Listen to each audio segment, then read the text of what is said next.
Hello, welcome to Weathersfield Proctor Library Storytime. I'm Glenna Coleman, Youth Services Librarian. I just wanted to update you. It's August 26th and summer reading, the Imagine Your Story series is over.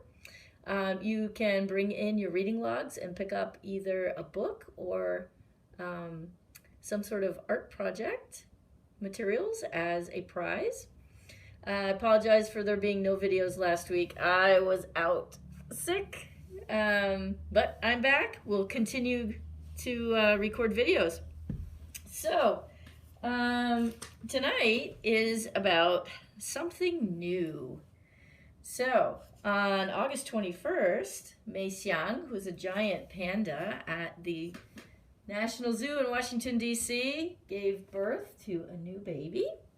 And Bear was very happy to hear that news. So, in honor of Mei Xiang and her new baby, we have Dinner at the Panda Palace by Stephanie Calmenson, illustrated by Nadine Bernard Wescott.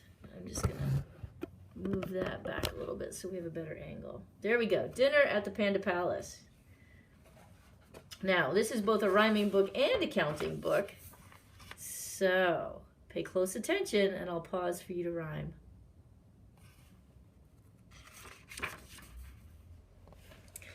I have to get used to reading on the other side. This is not what I am used to at all. The Panda Palace opened at 6 one night. All the tables were ready. The room was just right. As the diners arrived, they were graciously greeted. Mr. Panda himself helped each one get seated. You were right. An elephant came first with a trunk that was gray. He'd been out on the road selling peanuts all day. I'm enormously hungry. My bag weighs a ton. I would like to sit down. Have you a table for one? Okay, what comes after one? The lions came next. They were dropped off outside. Welcome, your highnesses. How was your ride? Traffic was awful. The bumps were bad, too. We're so glad to be here. Is there a table for two? What comes after two? Along came some pigs who needed to hide. Quick, Mr. Panda, let us inside. There's a wolf on our trail. We must lose him, you see. We'll stay here for dinner. Have you a table for three? You were right.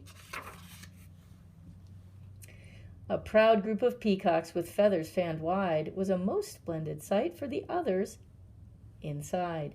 With heads held up high, they walked through the door. Do we need reservations, or can you seat four? Good job. What comes after four? And then, one by one, the monkeys arrived. They went swinging across to their table for five.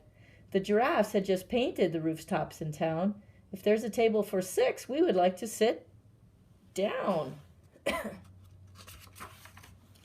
The hyenas walked in and laughed right out loud. They never had seen such a wonderful crowd. We've come from afar for a family meeting. There are 7 of us. We do hope you have seating. Good. What comes next? A party of penguins coming straight from a ball waddled in through the door, hats, jewels, and all.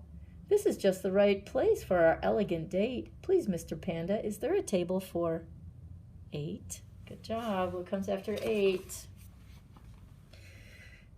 Here a chick, there a chick. Where's Mother Hen? Oh, here she comes now to her table for 10. Good job. The restaurant was humming. The waiters moved fast. Feeding 55 diners was no easy task.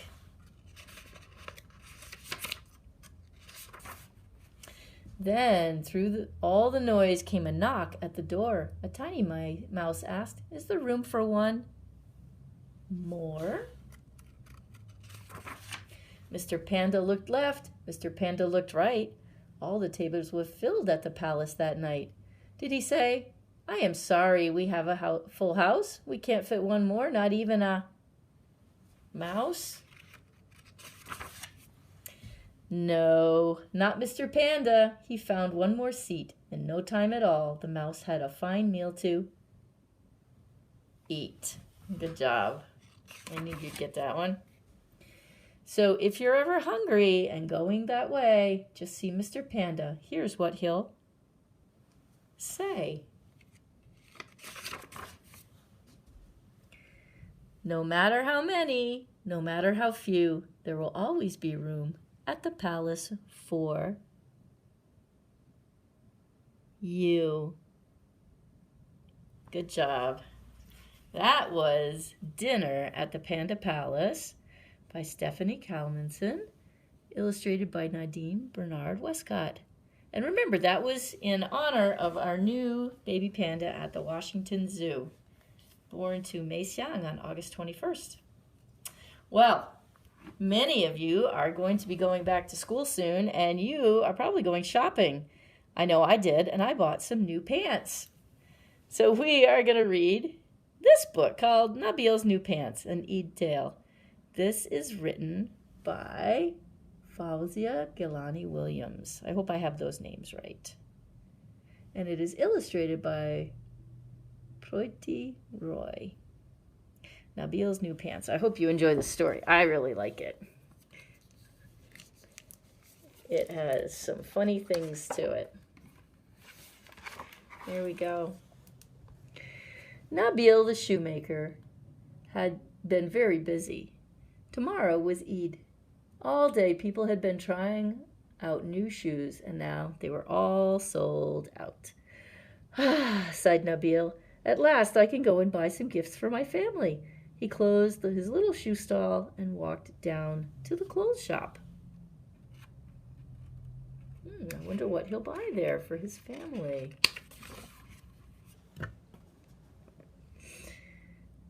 Assalamu alaikum, Hamza. Nabeel greeted the shopkeeper. I want to buy my wife a burqa for Eid. Wa alaikum salam, replied Hamza. I have just the one for her. And perhaps a dupatta for my mother, asked Nabeel. How about this one, said Hamza, pulling out a bright blue cloth embroidered with tiny beads. And some bangles for my daughter? Hamza showed Nabeel hundreds of bangles. It was very hard to choose. They were all so pretty. Nabeel was pleased with the gifts. He paid Hamza and turned to leave.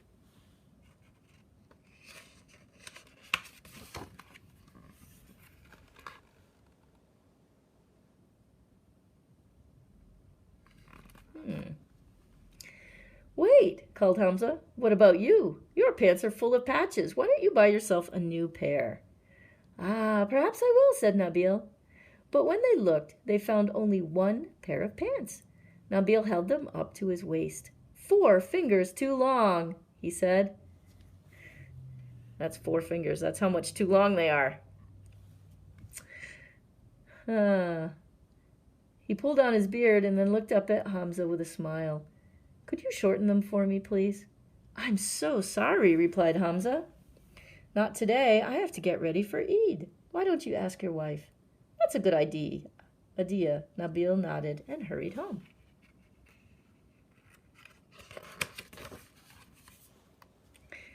This is beautiful, exclaimed Yasmin when she saw the burqa. I love the color. I will wear it for Eid. Then she looked at Nabeel and said, Did you get anything for yourself? Yes, said Nabeel, a pair of pants. Yasmin held up the pants and frowned. These are 4 fingers too long, she said. Yes, said Nabeel. Could you shorten them for me? Not today, she replied. I have no time. Tomorrow is Eid, and I have to make biryani. Why don't you ask your mother?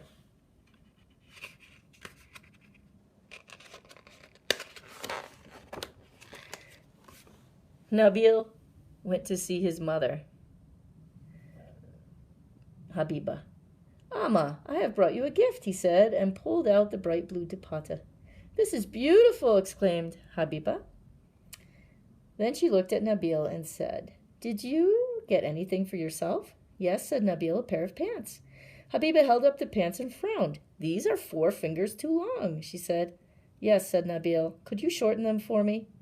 Not today, said his mother. I have no time. Tomorrow is Eid, and I have to make shir korma. Why don't you ask Mariam? Oh, I bet you can see where this is going. Everybody's busy. Nabeel went to see his daughter. "Mariam, I have brought you a gift," said Nabeel. He pulled out the bangles. "They're beautiful, Abu," Mariam exclaimed. "I love the colors. I will wear them for Eid." Then she looked at her father and asked, "Did you get anything for yourself?" "Yes," he replied, "a pair of pants." Mariam held up the pants and frowned. "Abu, these are 4 fingers too long," she said. "Yes," said Nabeel. "Could you shorten them for me?" "I'm sorry, Abu, not today," said Mariam. "I have no time. Tomorrow is Eid, and I have to make samosas and take care of the baby." Oh my, everyone is so busy. I wonder what Nabeel will do. So, Nabeel went back home, grabbed a pair of scissors, and cut off a few inches from the bottom of his pants. Then he hemmed the edges. "My pants are ready for Eid," he said, and folded them neatly and placed them on the table. Then he called to Yasmin and said he was going to visit the poor and sick and give them money for Eid. I wonder what will happen next. While Nabeel was out, Yasmin said to herself, "Nabeel is such a good husband." She unfolded his pants, cut off 4 fingers from the bottom, hemmed the edges, folded them again, and put them back on the table. Then she went into the kitchen to finish her cooking. Oh my. While Habiba was making shir korma, she thought, "Oh, Nabeel is such a good son." So she went to Nabeel's house, took his pants, cut off 4 fingers from the bottom, hemmed the edges, folded them again, and put them back on the table. Then she went back home to finish her cooking. Oh my. While Mariam was making samosas, she thought, "Abu is such a good father." So she went to her father's house, picked up the pants, cut off 4 fingers from the bottom, hemmed the edges, folded the pants again, and put them back on the table. Then she went back home to finish her cooking. Oh my goodness, how short are these pants going to be?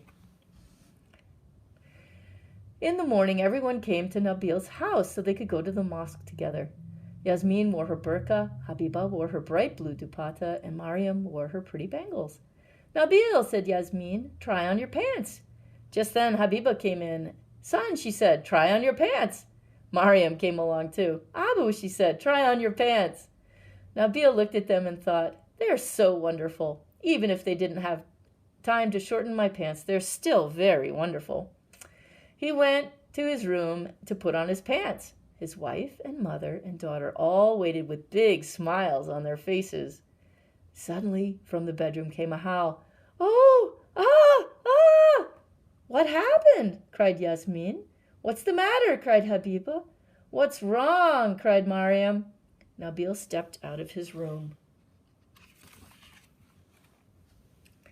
His new Eid pants only hung down to his knees. Oh my. Yasmin and Habiba and Mariam all gasped and covered their mouths. "I cut them by 4 fingers, said Yasmin. "But I cut them by 4 fingers, said Habiba. "I cut them by 4 fingers too, said Mariam. "And I cut them by 4 fingers, said Nabeel. For a moment there was silence. Then Nabeel began to laugh, and then they all began to laugh. Well, that's pretty funny. What are you going to do besides laugh? I guess you could cry. "Let's sew the pieces back," said Yasmin. Yes, said Nabeel, and watched while Mariam and Habiba and Yasmin worked on his pants. In a short while they were ready, and they fit perfectly. Oh my.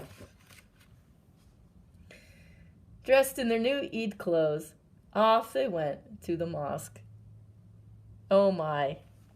I can see something like that happening to me.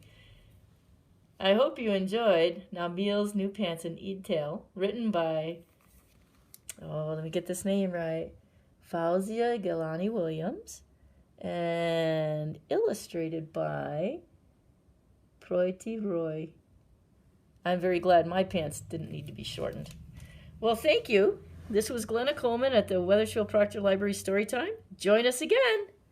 We'll keep doing this online until we can meet back in person. Goodbye.